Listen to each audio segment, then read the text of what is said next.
Said earlier about the weight that a pastor kid may carry. How do you under the pressure of being a pastor kid, knowing that whatever behavior you display of a way that it reflects on your pastor? How do you manage the pressure?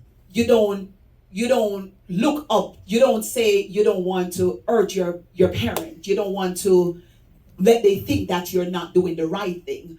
Because when you have a love for him, even if your parents are doing the right or the wrong thing, you want to do the right thing because you develop such a faith in him and you get such a love for him. That's why, so a lot of pastors' kids are only serving God because their parents are serving God. Yeah, that's it. And what you have to separate is that knowing the Father and your parents knowing the Father, it's two different things. So we being a pastor kid, you may throw into ministry and said, or throw into church and said, okay, do this like that because this is a pastor, this is a pastor. No, you must differentiate between you knowing God and your parents knowing God. You can't live your life based on their relationship.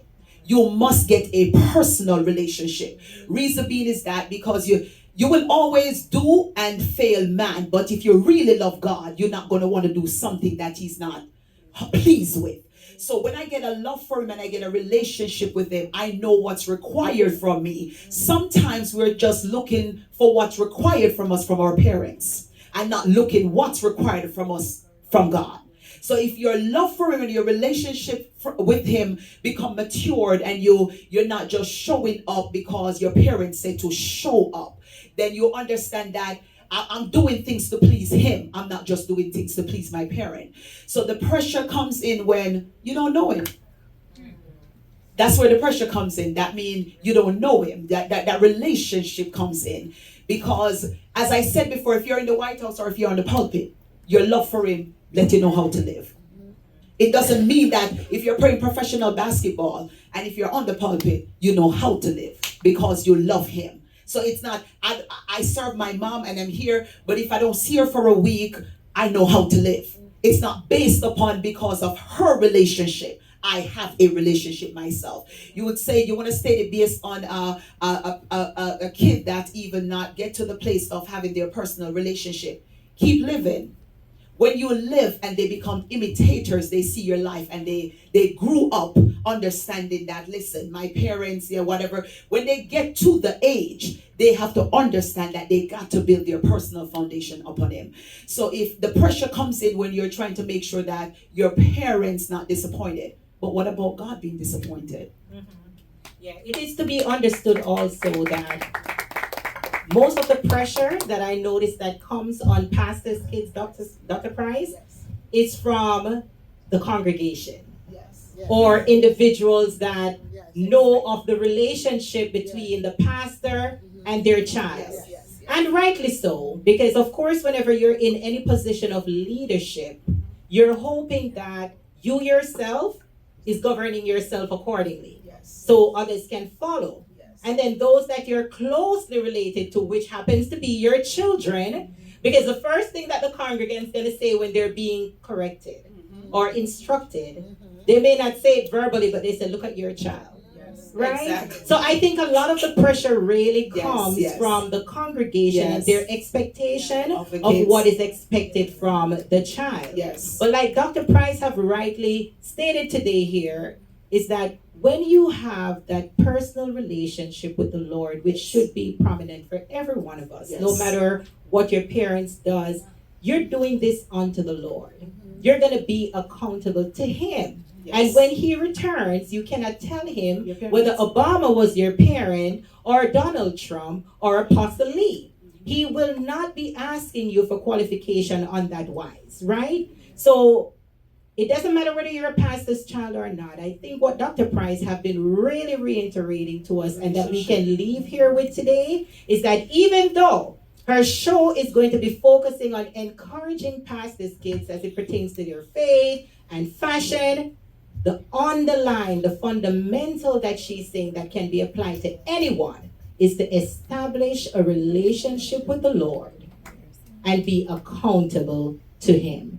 So even when you are adhering to what is expected of you, you are doing it in honor of your parent, Come on, that's it. not out of obligation, Yes. right? Because I think a lot of pastors' kids who are not in the church, they behave to honor. There's a difference, right? They can be living their whole life, Yes. but when it comes on to their parents, if they're coming to a function, right? Or if they're at a gathering, they know what is expected of their parents, so they automatically line up as a result of honoring their parents. So we need to understand that a lot of pastors' kids are not in the church, and many of them are out there in the world. But because of how their relationship with their parents have given them that position of honor, even though they're not in the faith, operating in the faith. So there must be a difference, when you can honor your parent, respect what they're doing, even though you're living your whole life. But I want to encourage congregations also to be mindful of the walk that the individual should be having on their own, right? And not necessarily to blame the pastor or the leader, because you can pour into your child. When you're not a pastor's child, you can pour into your child from now until tomorrow, and you will get a report of something that they did, and you turn around and you ask, what child? What's their name?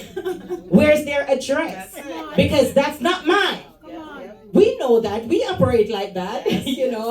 So this is so powerful though, and like you may mention, Dr. Price, is that it's very necessary, because these are some of the questions that are not being addressed. They're being discussed but not addressed. And obviously we're past this kid, but sometimes it's when it comes on to appreciation or anniversary that I literally remember that I'm a pastor's child. And you might be asking why. No, seriously. This is because of exactly what she said. When you're living your life for the Lord, it does not hinge on whether your parent is a pastor or not. It is your own personal walk. And you honor the position that they're in, but you don't live as a result of their position. You live based on your position with Christ, your relationship with Him.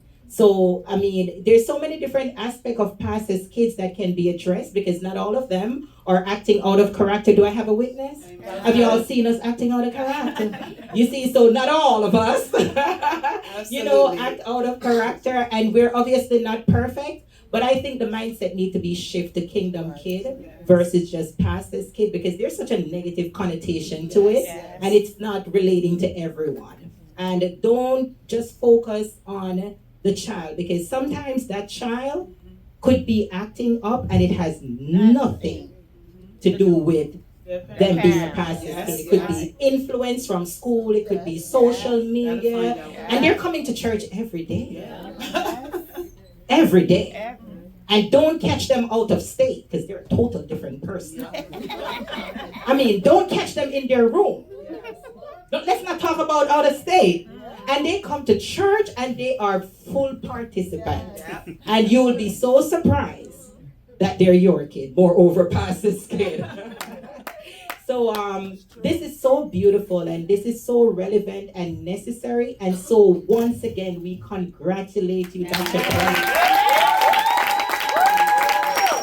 When there's a need, God will make provision for the vision. And if God sees that there's a need for this, and I'm sure that she's going to be talking about other topics that are not only related to pastors' kids, maybe bring you on and talk about faith, talk about your fashion. But as we sit here today launching, are you inspired?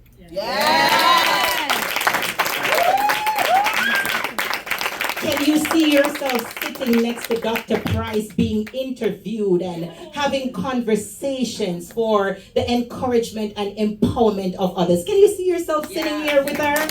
Can you see yourself on the air, sharing value, her pulling you and pulling value from you that can benefit someone else? And if you're sitting here in the audience today at this launch and you have a passion, you have a vision, wait on it. Dr. Price mentioned earlier, 2 years in the making, and we're now celebrating with her. So whatever it is that you have there within you, that is there, that God is stirring up. He's stirring up. He's stirring up. He's faithful to bring it to pass. So Dr. Price, thank you for answering the call. Thank you for stepping out on faith. Thank you for walking in your God-ordained authority and gifting. And thank you for depending on Him for the journey. Because it's going to take God walking with you day by day, minute by minute, to make it to His glory. Because all of this is for His glory. Come on once again and help me to congratulate Dr. Natalie Price.